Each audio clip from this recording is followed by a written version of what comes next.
The Serpent's Engine, the Code of Reckoning. If you love drama, poetic justice, and unexpected twists, subscribe to this channel right now and hit the like button so you don't miss the shocking payoff of this story. Attention! If you love drama, poetic justice, and unexpected twists, subscribe to this channel right now and hit the like button so you don't miss the shocking payoff of this story. The Trade of Shadows, London, November 2nd, 2025.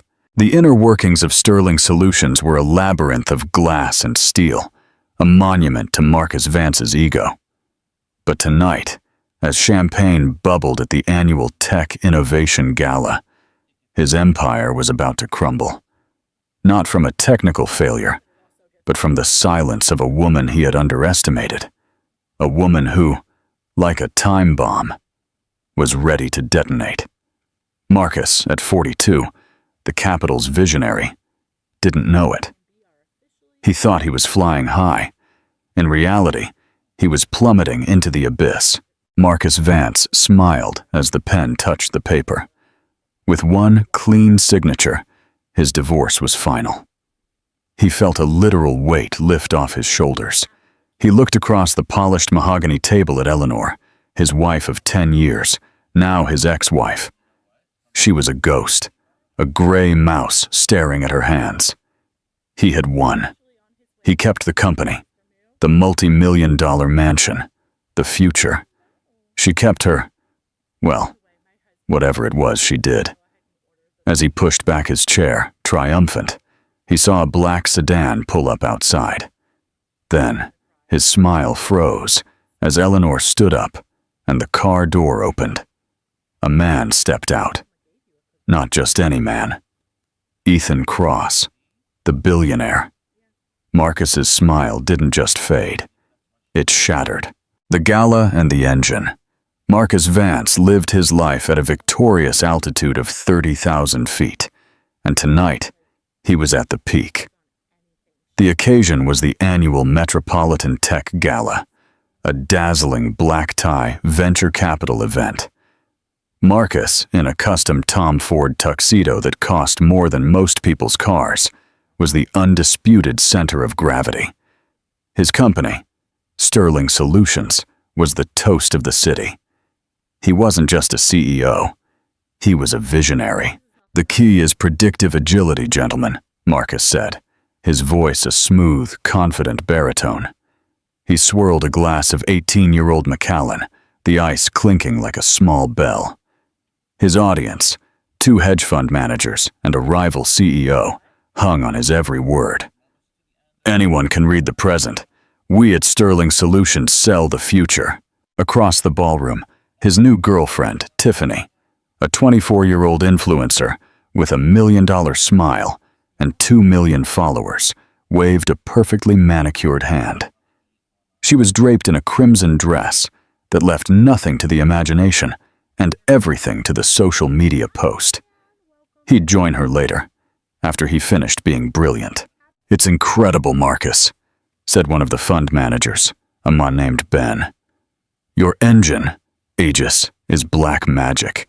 It hasn't failed a market projection in 3 years. How do you do it?" Marcus smiled. A magician never reveals his secrets. "Let's just say I see the patterns others don't." "And your wife Eleanor?"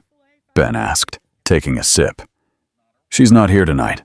Marcus gave a short, condescending laugh. "Ah, Eleanor. No.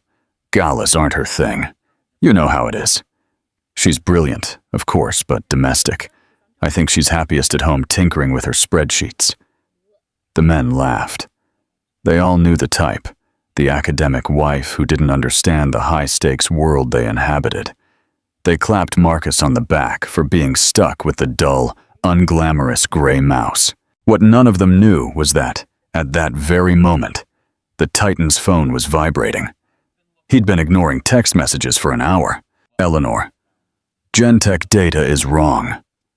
"Eleanor, the sensor readings from their Singapore hub are failing. It's not a supply issue, it's a hardware fault. You're getting false negatives." "Eleanor, Marcus, are you there? Their CEO is at the gala. He's going to pull the contract if you give him the wrong data. Marcus finally glanced at the last text. Annoying. Marcus, handle it. And stop vibrating my phone. You're being dramatic. He now saw the CEO of Gentech Pharma, a formidable man named Dr. Archer, heading his way. Archer did not look happy. Vance, Archer said, skipping the formalities. I'm hearing rumors. My team says your Aegis engine projects a 40% drop in our Q4 logistics. We're about to invest $100 million in a new distribution hub based on that. I'm backing out. Convince me. Marcus froze. This was the client, the $50 million a year contract that had made Sterling Solutions. His mind went blank. He didn't know the data. He only sold it. He stammered. Well, Archer, the projections, the agility. Archer's eyes narrowed. I don't pay you for agility, Marcus. I pay you for answers.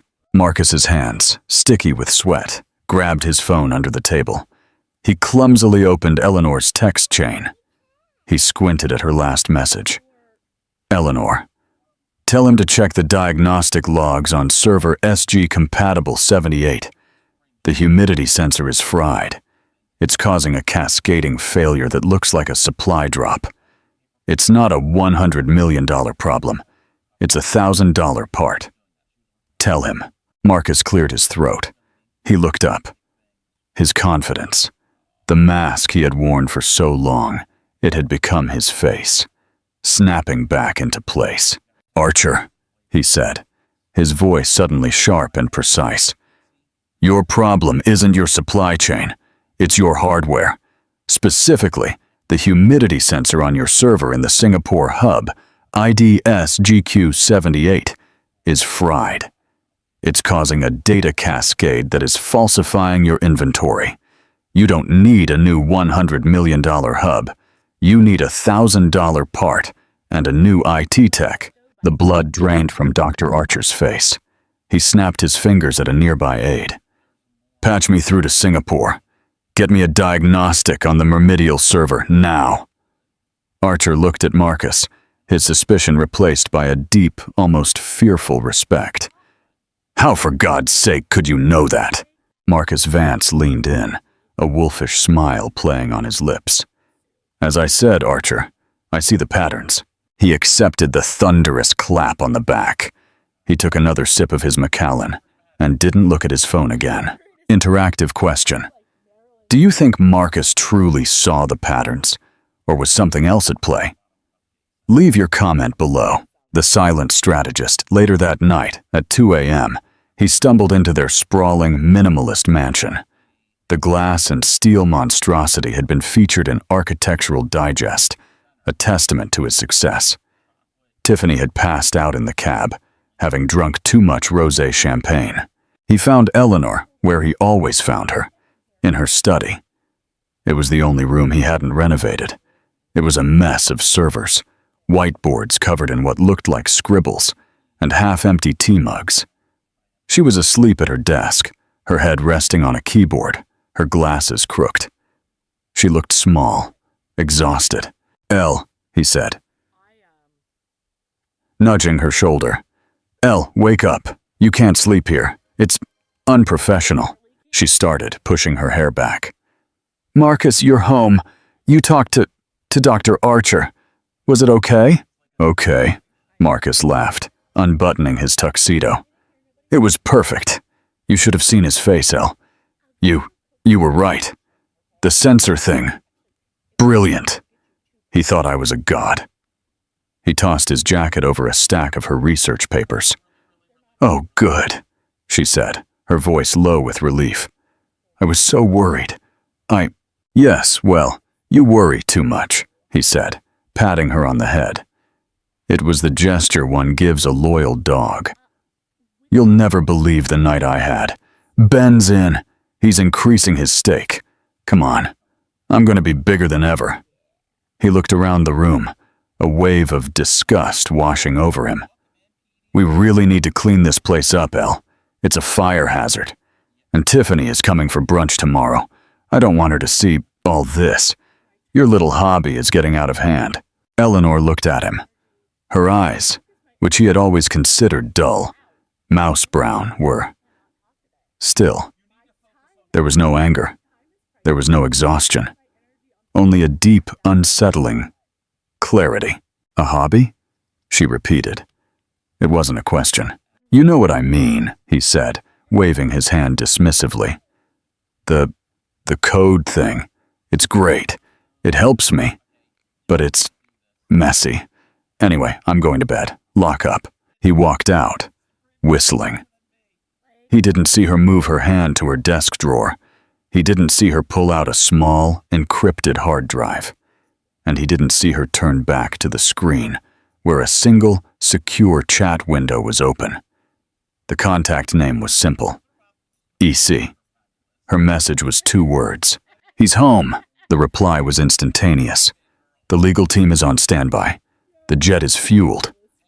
Are you sure, Eleanor? She looked at the $5,000 tuxedo jacket crumpled on top of her invaluable doctoral thesis. She thought of him calling it a hobby. She thought of the other woman asleep in a cab outside their home. She typed, I'm sure. He's cutting out the cancer. I'm just making sure he doesn't take the healthy tissue with him. The Romero Protocol. Eleanor Vance had not been a gray mouse her whole life. She had been a supernova. At 22, she was the undisputed, undefeated champion of the MIT Code Jam, a legendary 72-hour coding and endurance competition. In her senior year, she was the last one standing, her screen a blur of elegant, impossibly fast code. Her final opponent, a 30-year-old tech titan who had entered on a whim, finally gave up on hour 68. That man was Ethan Cross. He had found her afterward, drinking a Red Bull and reviewing her work. I've never seen code like that, he had said, his voice hoarse with exhaustion and awe. It's not just efficient, it's predictive. How? She had looked up, her eyes bright with caffeine and genius. You all use brute force. You try to answer the question. I'm just teaching the machine to better understand the question. It's a protocol I'm working on. The Romero Protocol. He had offered her a job on the spot. A blank check. A lab. Anything she wanted. She had turned him down. That's incredibly kind, Mr. Cross, but I'm getting married. Ethan had blinked. Married?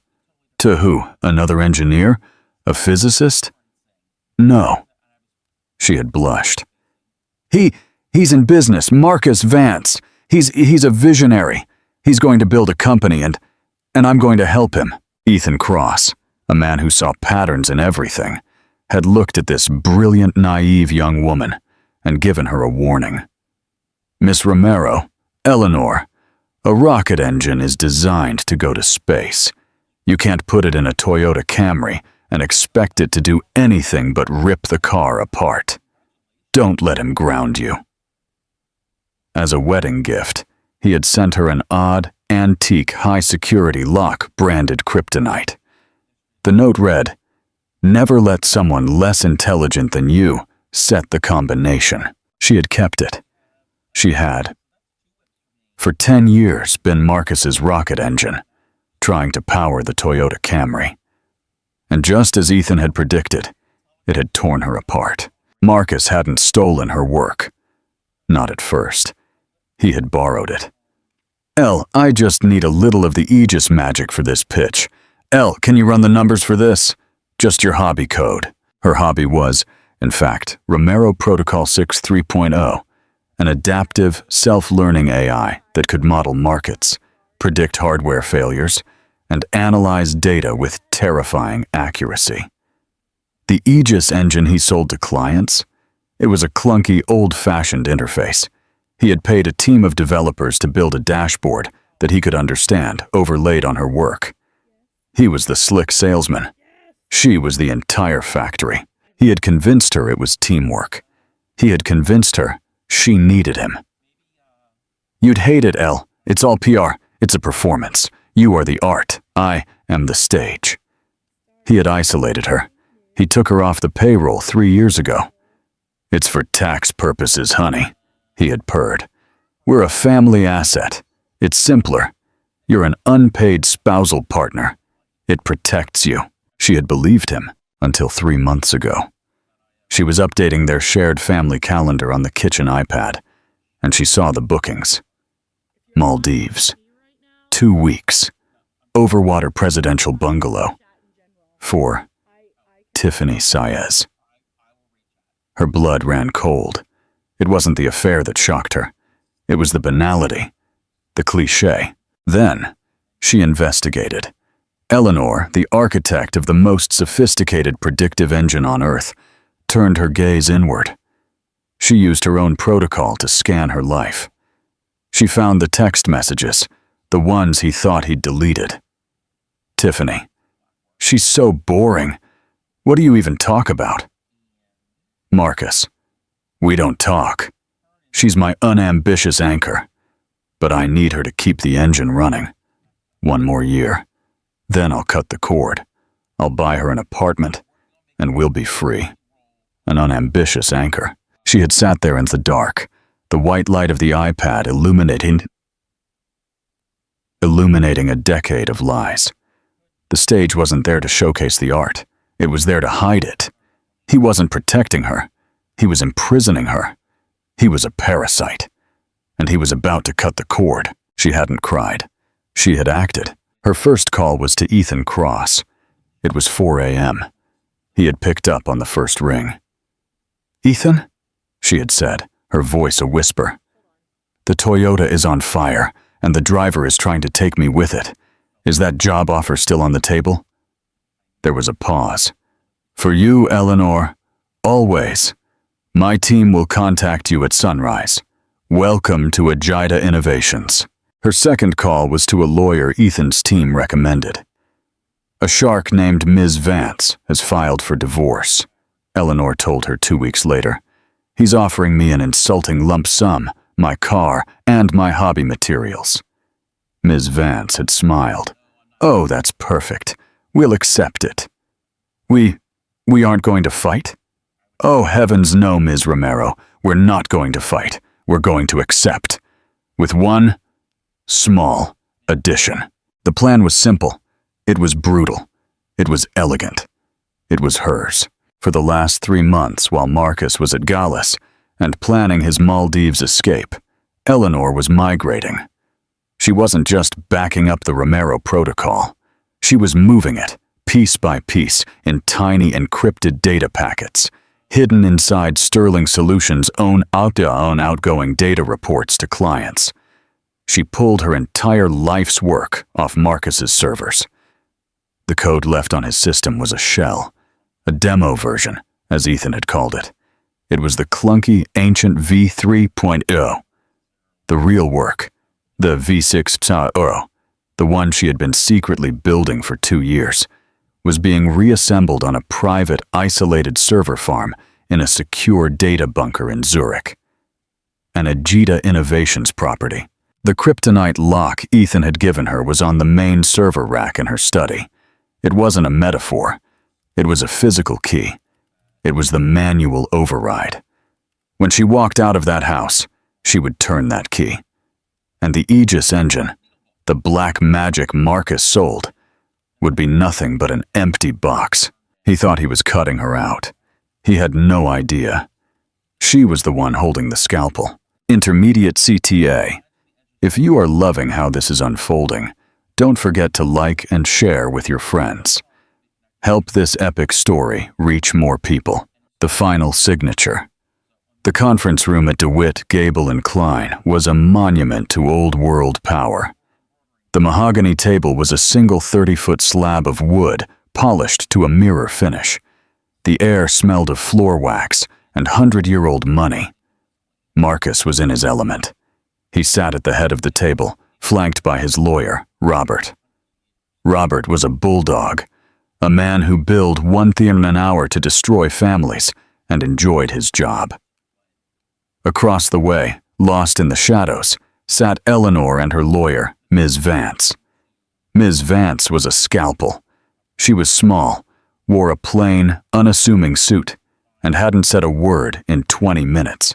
"So we agree," Robert bellowed, his voice echoing in the quiet room.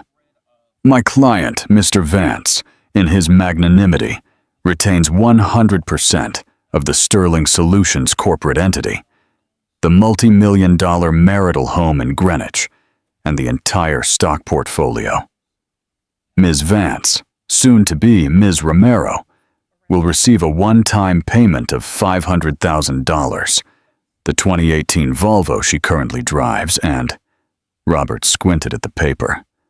And, oh, all personal effects and intellectual property created by her unrelated to Sterling Solutions operations. He looked at Ms. Vance. That's the clause you added. Ms. Vance nodded. Yes. Her hands clasped. That is correct. Robert looked at Marcus and stifled a laugh. Are you sure you don't want to, I don't know, ask for the dog back? Marcus gave a rich, condescending chuckle. Now, Robert, let her have her knitting patterns. It's fine. He looked at Eleanor. His expression was a practiced masterpiece of condescending sympathy. Elle, truly, I wish you the best. I hope this is enough for you to, start fresh. Eleanor's face was a perfect, impassive mask. She had not looked at him once. She only stared at her clasped hands in her lap. The perfect defeated gray mouse, Marcus thought. God, this was easy. He was almost euphoric. He was free. He was unchained. He had just saved himself from a 50-50 split that would have cost him tens of millions. He had bought his freedom for $500,000 and a 2018 Volvo. He was, in every sense, a genius. Good, Robert said, sliding the thick stack of papers toward Eleanor. Ms. Romero, if you would sign. Ms. Vance put a hand on the document. One moment. She pulled out a fresh sheet of paper. A small addendum, I'm sure Mr. Vance won't mind. It's just a clarification of the personal projects clause. It specifically names one of those projects, the Romero Protocol, as her exclusive property. A formality, you understand. Marcus threw his head back and laughed loudly. She was trying to keep her hobby. This was priceless. The Romero Protocol, he repeated, his voice dripping amusement. That thing you scribble in your notebooks, of course. Yes, you can keep it. God knows I don't understand a word of it. It's probably worth dozens of dollars. Sign it, Robert, Marcus said, waving his hand. Come on, let's get this done. I have a 1 p.m. reservation at the Capitol Grill. Robert shrugged, initialed the addendum, and pushed the stack. Eleanor took the pen. Her hand was perfectly steady. She signed Eleanor Romero in a clear, strong hand. The stack was pushed to Marcus. He took his own custom-engraved Mont Blanc pen. He looked at Eleanor, who finally looked at him. Her eyes were unreadable. He gave her a slow, pitying wink. And then, with a flourish, Marcus Vance smiled as the pen touched the paper. He signed his name with the practiced confidence of a king. And with that, Robert boomed. All matters are concluded. Mr. Vance, Ms. Romero, you are divorced. Marcus snapped his briefcase shut. He stood up, adjusting the cuffs of his $5,000 suit. He felt 10 pounds lighter. He felt victorious. Eleanor, he said, the picture of magnanimity. No hard feelings, eh? I'll have my assistant coordinate the removal of your stuff from the study at the end of the day. I'm sure you'll be more comfortable in wherever you go. Thank you, Marcus, she said. Her voice was level, almost light. You have no idea.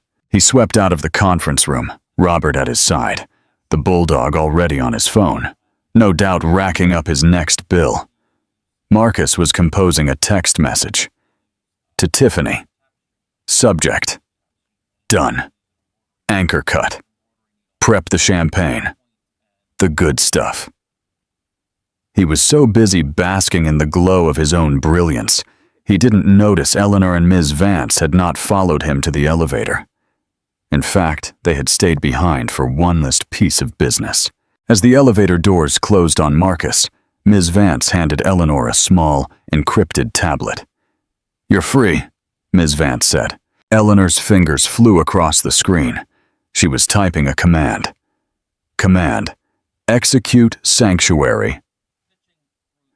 Command: revoke key. Sterling.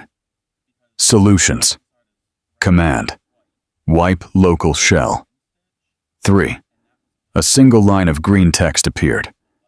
Executing. "It's done," Eleanor said, handing the tablet back. "And Mr. Cross?" Ms. Vance asked.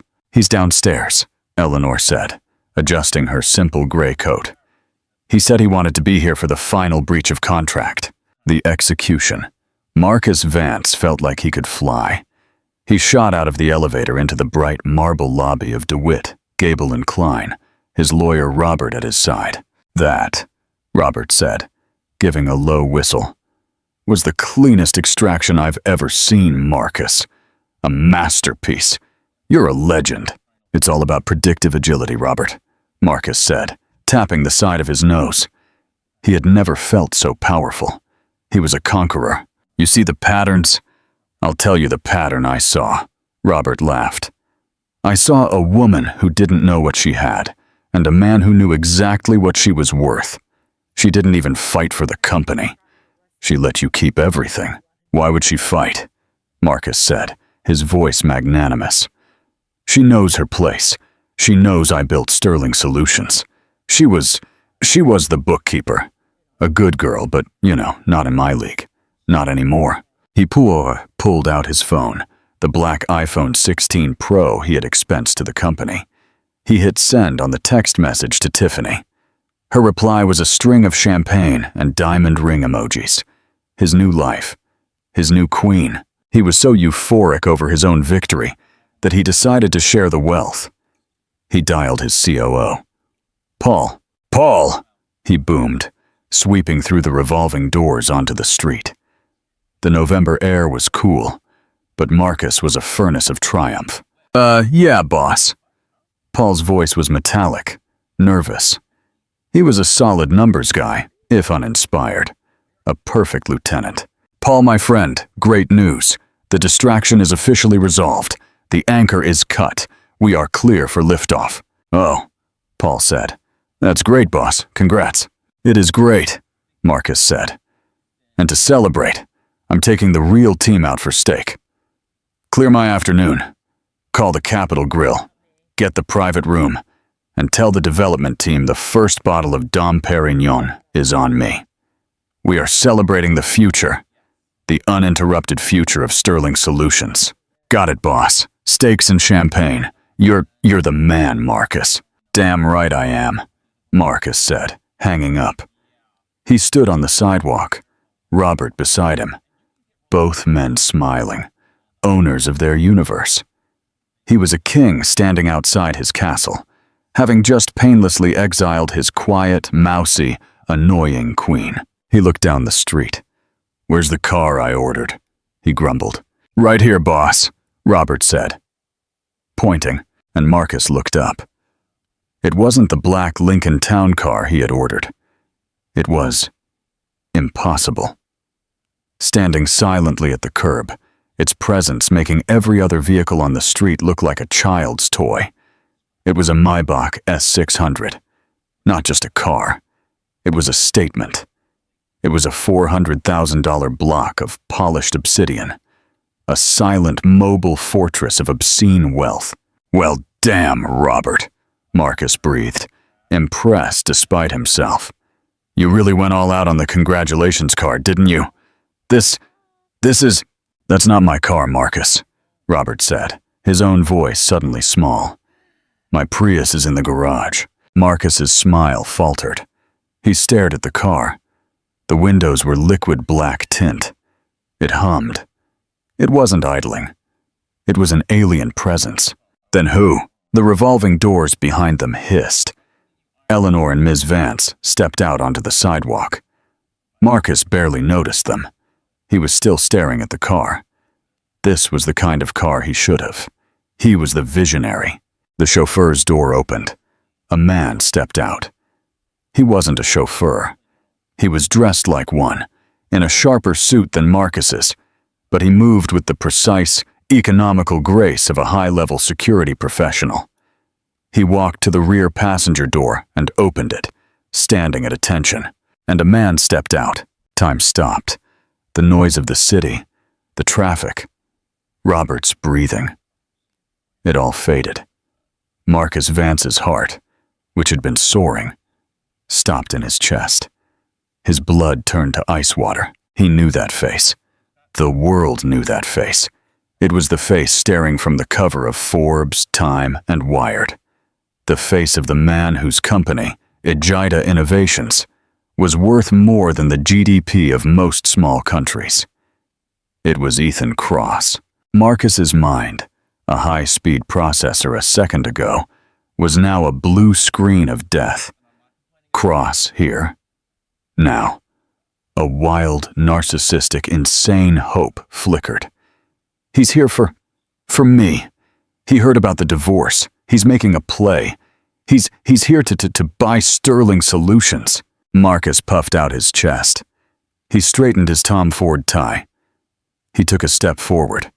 His salesman's smile, the one that had charmed clients and investors for a decade, snapping back onto his face. He was ready to give the elevator pitch of his life. "Mr. Cross," Marcus began, his voice a strange, strangled version of his usual booming baritone. "Marcus Vance, I don't know if you—" Ethan Cross did not look at him. He did not glance at him. He did not even register Marcus's existence. To Ethan Cross, Marcus Vance was a patch of sidewalk, a lamppost, a thing. Cross's eyes, famous for their intensity and analysis, were fixed only on Eleanor. He walked past Marcus, stopped in front of the gray mouse, and smiled. It was not a polite smile. It was not a business smile. It was warm, personal, and brimming with a respect so deep it was almost a physical force. "Eleanor," Cross said, his voice a smooth baritone that commanded Marcus. "Is it done?" Eleanor. His Eleanor. The unambitious anchor. The domestic wife. She smiled back. A genuine, radiant smile that Marcus hadn't seen in 10 years. A smile that lit her from within, transforming her in that instant from a gray mouse to someone else. Someone powerful. "It's done, Ethan." Her voice was clear and strong. "The Romero protocol is secure. The Aegis engine is now just an empty shell." Marcus's smile didn't just fade. It cracked. It shattered. It fell off his face in 1,000 pieces. "What?" he whispered. "What? What's going on?" Marcus stammered. The words were glue in his mouth. "Eleanor, you know Ethan Cross." The gray mouse was gone. The woman who turned to him was someone he had never, ever seen. Her posture, which had been a mousy slump for a decade, was now perfectly straight. Her eyes, which he had thought dull, now gleamed with a cold, terrifying fire. She laughed. It was not a pleasant sound. It was the sound of a lock rusted shut for 10 years finally being sprung open. "Know him," she said, her voice dropping an octave. "Marcus, Ethan was my external examiner for my MIT doctoral thesis. The hobby you've been mocking. The knitting pattern you let me keep. The one you joked about." Ethan Cross offered Eleanor his arm. She took it. "They look," Marcus thought with a sickening chill. "Perfect together. Power and power." "Miss Romero's hobby, Mr. Vance," Cross said, his voice as cold and precise as a surgeon's scalpel, "is a predictive analysis engine that is Doan. Conservatively, 5 years ahead of anything Ejida has ever seen. It's not a business tool. It is quite literally, a crystal ball. And you just gave it away." The blood drained from Marcus's face. The street pavement seemed to tilt beneath his feet. "No, no," he sputtered. The Aegis engine. That's mine. The company. Sterling Solutions. Our intellectual property. It's in the contract." "Indeed it is," a sharp voice cut in. Ms. Vance, the scalpel, stepped forward. "And the contract is very clear. Sterling Solutions owns all work product you paid for, Mr. Vance." Cross checked his watch. A silent, impossibly elegant Patek Philippe Calatrava.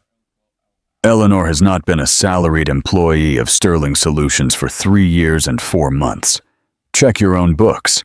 You took her off the payroll to save on taxes and simplify the corporate structure. Your words, I believe. You categorized her as an unpaid spousal partner." Ms. Vance continued reading from her notes. "Which means for 3 years, all of her work, all of her personal projects, including the Romero Protocol, have been hers.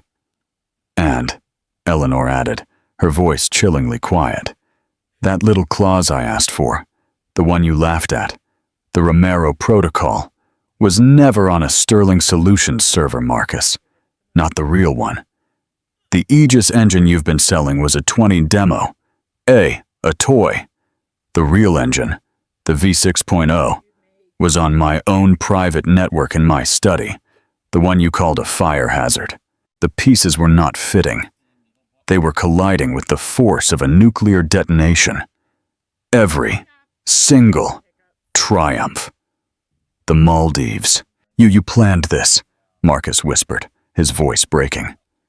He looked from Eleanor to Ethan. This is collusion." Ethan Cross laughed. A cold, dry, humorless laugh. "Mr. Vance, collusion is what criminals do. This is life due diligence. I've been trying for a decade, since the day she publicly humbled me at a coding competition. But she was loyal to a fault. She kept saying her husband's company needed her help." He shot Marcus a look of deep biological contempt. "She, a rocket engine, was trying to power your bicycle. And you complained about the noise. So I waited," Cross continued. "And when my team alerted me that you had filed for divorce, well, let's just say I reopened negotiations, and this time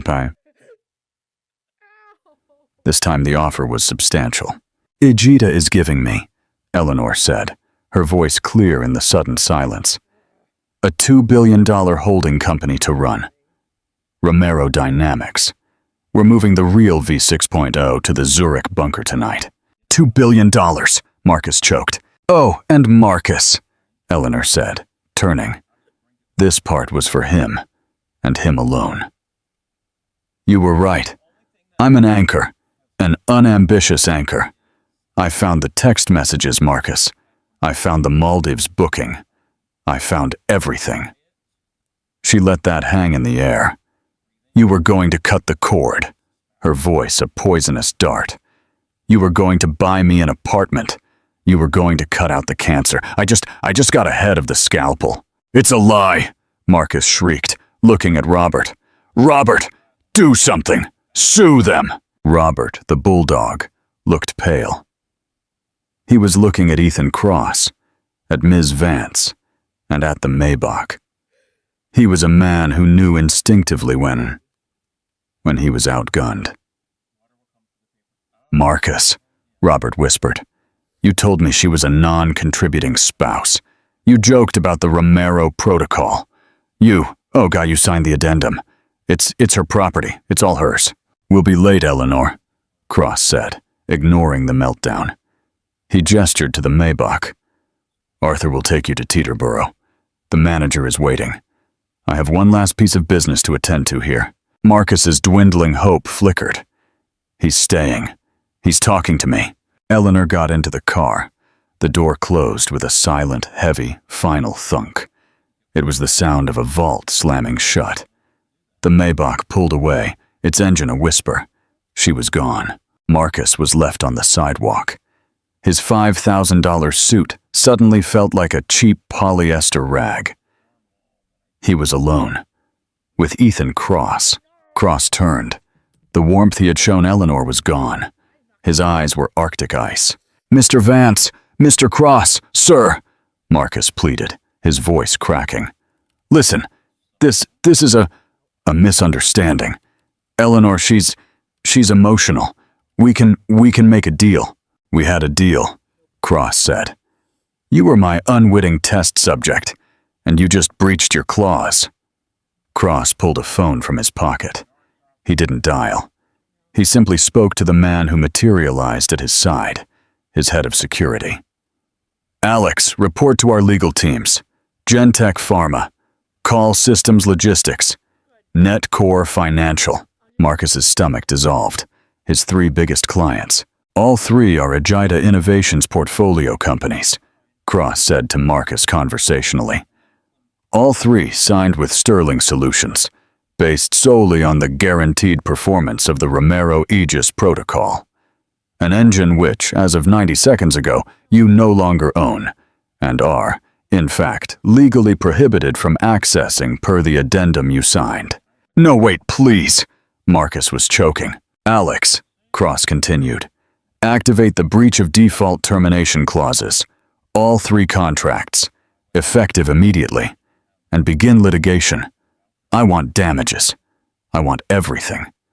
He built a company on me, on our IP. I want it back, with interest." You can't!" Marcus wailed. You'll ruin me!" Ethan Cross looked at Marcus. Truly looked at him for the first time. It was a look of deep, biological indifference, like a man looking at an insect he had just found on his shoe. "Yes," Cross said, "that is the point. You had a deal, Mr. Vance. You had a partner who was smarter than me, more loyal than you deserved, and you treated her as dead weight. You didn't just lose your wife, Mr. Vance. You lost your company. You just don't know it yet." Cross turned and walked away. A second identical black car, a Rolls-Royce Ghost, pulled up. He got in and was gone. Marcus was left on the sidewalk. He was no longer a king. He was a frozen statue at the exact moment of his own destruction. Robert, the bulldog, was backing away, holding up his hands. "Marcus, I can't. I recuse myself. You lied to me. You're radioactive. Don't call me." Robert turned, and for the first time in his professional life, ran. Marcus was alone. The sound of the city, the traffic, the people, it all rushed back in a deafening, painful roar. His personal phone buzzed. "Tiffany. I'm at Levon opening bottles. Where are you, my king?" He felt a wave of nausea so profound he had to grab a nearby lamppost. His other phone, the work phone, rang. The screen flashed. "Paul, what is it?" His hand was shaking so badly he could barely accept the call. "Paul," he started, his voice a hollow croak. The stakes, we're postponing." "Shut up!" Paul shrieked. The sound was so high-pitched, so full of pure animal panic, that Marcus held the phone away from his ear. "Just shut up! Marcus, what did you do? What do you mean the Aegis engine is gone?" "What do you mean gone?" Marcus whispered, a new cold terror sliding down his spine. "Down? Crashed?" "No!" Paul screamed. "Not crashed! Crashed I can fix. This is a vacuum. It's revoked. Our core system." "It's not gone, Marcus. It's empty. The partitions are blank. All our proprietary code, the magic, it's just a blank directory. A login screen that we don't have the keys for. It's nullified." The backups," Marcus stammered. Call the backups. Restore from yesterday." "I am," Paul sobbed, a grown man sobbing. That's what I'm telling you. The backups are gone. The cloud instances are blank. The external cold storage. It's not gone, Marcus. It's encrypted, with a key we don't have. It's useless." Marcus, what is the Romero protocol?" Marcus's knees spoke. "Marcus, what is it?" Paul yelled. It's an illegal email that just hit my inbox. A cease and desist from Agita Innovations. It says, unauthorized use of Romero Protocol API. IPA. Marcus, that's our engine. That's the source code name. I never... Did you, Marcus? Marcus couldn't speak. He was just breathing. Short, shallow, panicked gasps. "Oh, God," Paul whispered. "Oh, God, it was her. It was all Eleanor. We all knew she was smart, Marcus, but we thought..." You idiot! You fool! You didn't divorce your wife, Marcus. You divorced the company." An email chimed on his phone. The subject line was cold, hard. From legal@gentech.com. Subject: urgent notification of termination due to material breach of contract.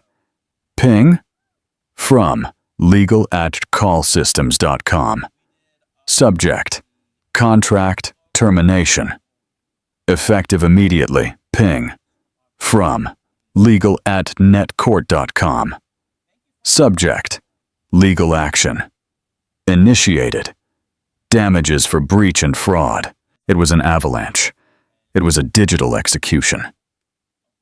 In the span of 5 minutes, Sterling Solutions, his multi-million-dollar empire, his life's work, had evaporated. It was now just a brand name, an empty office, and a mountain of catastrophic, unpayable debt. The house.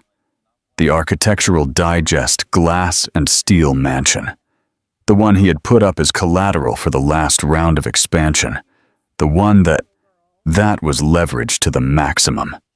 To pay for Tiffany's new consulting contract, the lump sum payment, the $500,000 he had just generously given Eleanor. It was the only liquid cash he had. And she had let him give it to her. She didn't need his money. She had taken it as a going-away gift. She had let him pay for his own execution. The sound that came out of Marcus's throat was not human. It was a raw, ugly, wounded animal sound. It was the sound of a man who had been skinned alive in 5 minutes on a public street. He, Marcus Vance, the titan, the visionary, the face, slid down the lamppost. The $15,000 divorce papers, scattering from his numb fingers onto the wet, dirty pavement. He had smiled, signing the papers. He was now sitting on a dirty city street. And he wept. He wept for his company. He wept for his money. And he wept most bitterly of all for the watch he could never buy. And the woman who would never look at him again. The final damning news alert lit up his phone. Forbes. News alert. Ethan Cross and mysterious prodigy, Eleanor Romero. Launch $2 billion Romero. Dynamics to revolutionize AI. He looked at the picture of the Alps, the watch, the ring. He looked at his own dark, empty office. He looked at the Cartier bracelet, useless on his desk. He had smiled, signing those papers. He had thought he was closing a deal. He had been. He had simply been on the wrong side of it. And as the full, complete, and utter totality of his ruin, financial, professional, personal, finally settled upon him, Marcus Vance, the visionary, the king, the fraud, laid his head on his desk next to a bracelet from a woman who had dumped him. And for the first time, he cried. He cried for his company. He cried for his money.